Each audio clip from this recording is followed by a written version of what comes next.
Kalau dari kecil dia sudah terbiasa dengan pola makan tertentu yang membuat dia gemuk, mengubah pola itu kan akan sulit.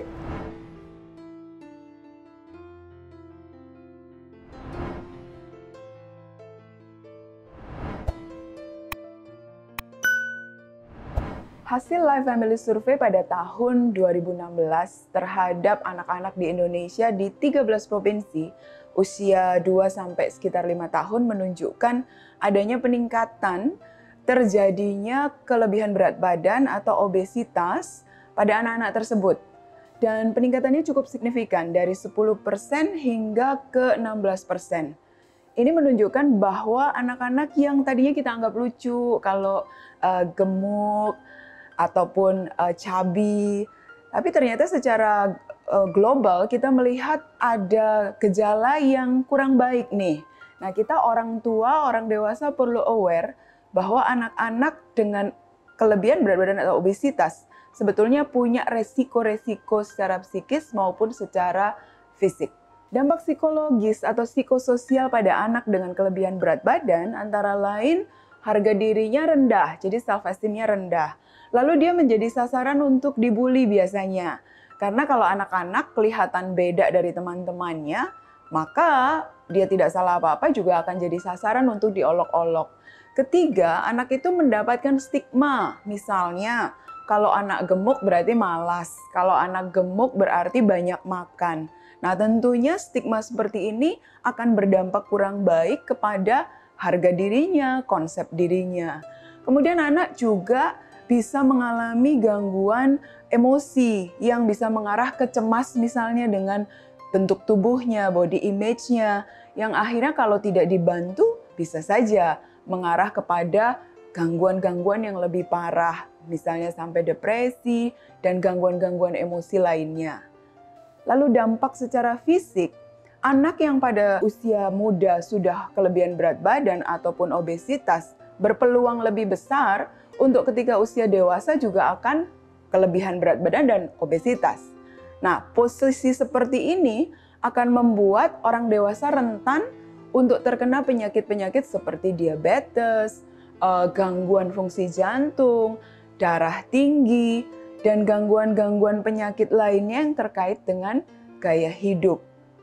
Dari data tadi kita bisa melihat bahwa obesitas atau kelebihan berat badan itu akan mempengaruhi kualitas hidup seseorang yang tentunya menurunkan kualitas hidupnya. Nah, apa yang menjadi penyebab dari kondisi obesitas atau kelebihan berat badan? Ada faktor lingkungan, faktor budaya, dan juga gaya hidup. Mari kita lihat sama-sama gaya hidup hari-hari ini dengan makanan yang lebih disukai oleh anak-anak seperti fast food, junk food, dan orang tua juga mungkin merasa itu lebih cepat.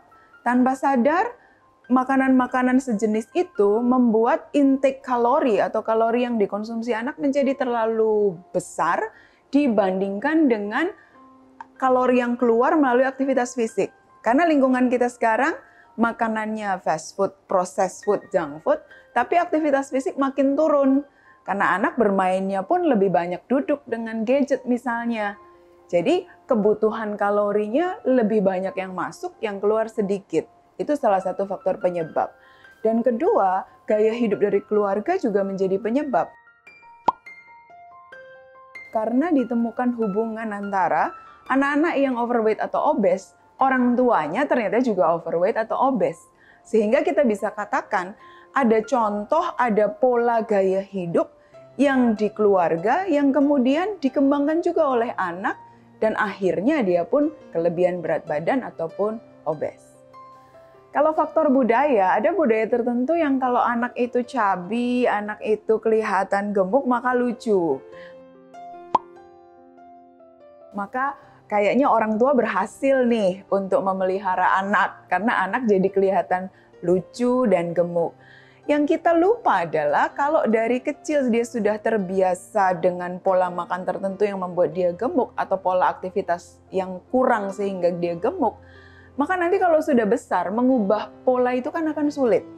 Nah, kalau gemuk itu lucu, tapi kalau sudah dewasa kan nggak lucu lagi. Nah, jadi ini faktor budaya yang orang tua juga mungkin mulai harus menimbang kembali. Kalau dari lingkungan, sekitar kita ini kan coba kita lihat, makanan yang sehat lebih sulit diperoleh daripada makanan yang tidak sehat secara kalori. Junk food, fast food lebih murah daripada makanan yang sehat, lebih gampang. Sekitar kita juga yang diiklankan, yang disodorkan kepada anak-anak justru adalah makanan-makanan yang sebenarnya berkalori tinggi. Seperti minuman-minuman soft drink ataupun minuman-minuman yang berbagai jenis. Sekarang itu banyak ada segala boba yang adalah tepung juga. Dan berbagai tawaran minuman-minuman yang penuh dengan gula dan tepung. Yang kalau itu dikonsumsi anak tentunya akan mengintek kalori yang sangat besar dibandingkan dengan aktivitas yang dia lakukan.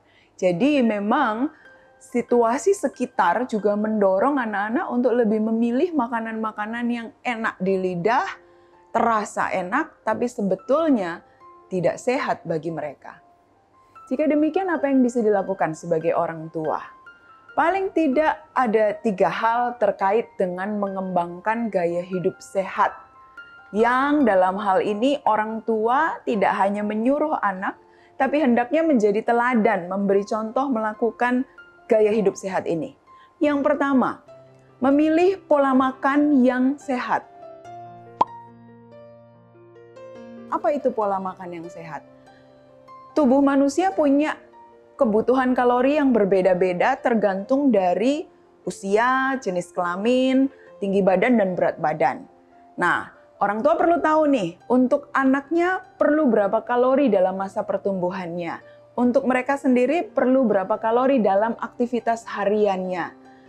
Nah, kemudian setelah mengetahui berapa kalori yang dibutuhkan, orang tua bisa mulai berpikir untuk kalau demikian diet makanannya harus bagaimana, berapa porsi karbohidrat yang kita peroleh dari roti, nasi, mie, berapa proporsi protein yang kita peroleh dari daging, tempe, telur, tahu, kacang-kacangan, berapa proporsi dari lemak yang diperlukan. Nah, informasi tentang ini sudah banyak bisa diperoleh oleh orang tua melalui internet. Ataupun kalau orang tua ingin betul-betul paham, pergilah ke dokter gizi untuk berkonsultasi. Tapi ada baiknya orang tua mulai mengembangkan makanan yang sehat yang tidak hanya karbohidrat dan protein seperti kalau kita junk food, fast food itu lebih banyak karbo dan protein saja. Tapi sayur dan buah itu yang juga perlu diperkenalkan kepada anak sejak dini menjadi bagian dari makanan harian anak. Karena sayur buah akan menjadi penyeimbang untuk supaya kebutuhan makanan harian anak nutrisinya itu terpenuhi.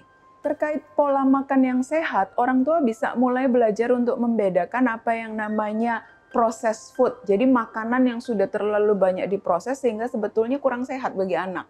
Jadi makanan-makanan yang frozen yang kemudian mudah tinggal digoreng atau tinggal dihangatkan di microwave, sebenarnya itu jauh lebih tak sehat dibandingkan dengan kalau orang tua menyediakan waktu untuk memasak dari bahan mentah. Jadi makanan-makanan yang dari bahan mentah dimasak, misalnya ditumis, dikukus, direbus, itu akan jauh lebih sehat daripada processed food. Kemudian pengolahannya. Kalau semua makanan digoreng, maka akan terlalu banyak asupan lemak tak baik bagi anak. Dan ini juga menyumbang kepada terjadinya obesitas. Sehingga memperkenalkan anak kepada cara mengolah makanan yang baik dan orang tua juga memakan makanan yang diolah dengan sehat, itu akan menjadi contoh gaya hidup yang anak kemudian akan ambil, tirukan, dan menjadi bagian dari perkembangannya. Yang kedua, bicara tentang gaya hidup sehat adalah bicara soal aktivitas fisik harian. Hari-hari ini dengan banyak kemudahan teknologi, transportasi yang mudah, tanpa sadar manusia jadi sangat kurang pergerakannya. Padahal untuk kalori dibakar oleh tubuh, orang harus bergerak. Nah, jadi apa yang bisa dicontohkan orang tua? Di keseharian, biasakan anak untuk tidak hanya sekedar menyuruh misalnya asisten rumah tangga untuk mengambilkan sesuatu, tapi anak diajar bergerak untuk mengambil apa yang dia perlukan. Nah, itu artinya orang tua juga harus memberi contoh. untuk di rumah itu aktif bergerak.